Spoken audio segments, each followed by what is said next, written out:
बुलेटिनची सुरुवात एका ब्रेकिंग बातमीने करणार आहोत। भारतीय संरक्षण यंत्रणांनी मुंबईच्या नावाशेवा बंदरावर एक जहाज अडवलेलं आहे। हे जहाज चीनवरून पाकिस्तानला जात होतं।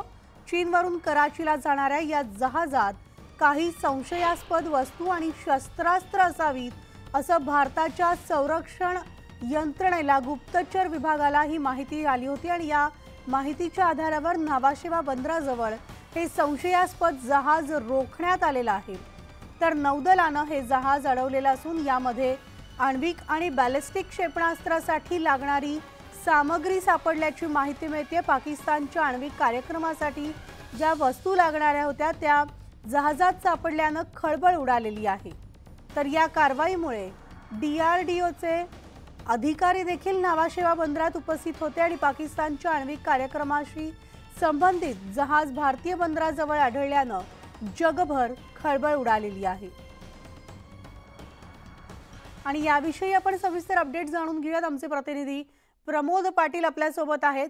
प्रमोद, चीनहून निघालेला CMA CGM जहाज जे आहे ते या ठिकाणी अडवण्यात आलेलं आहे। पाकिस्तानला हे जहाज जाणार होतं, चीनी जहाज।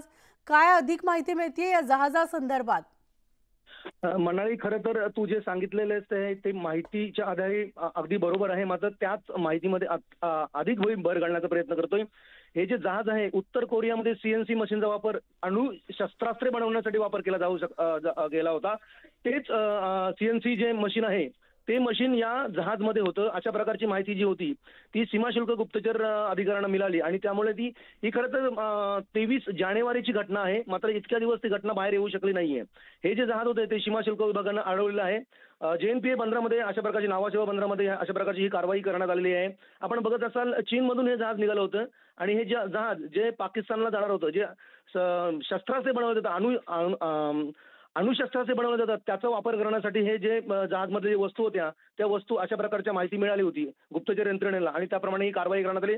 आताही या क्षणालाही ते जहाज आहे ते अडवण्यात आलेलं आहे आणि अधिकची माहिती काय मिळते का अशा प्रकारचा तपास जो आहे तो सीमा शुल्क विभागाच्या वतीनं सुरू आहे। बनाली, धन्यवाद या सविस्तर माहितीसाठी।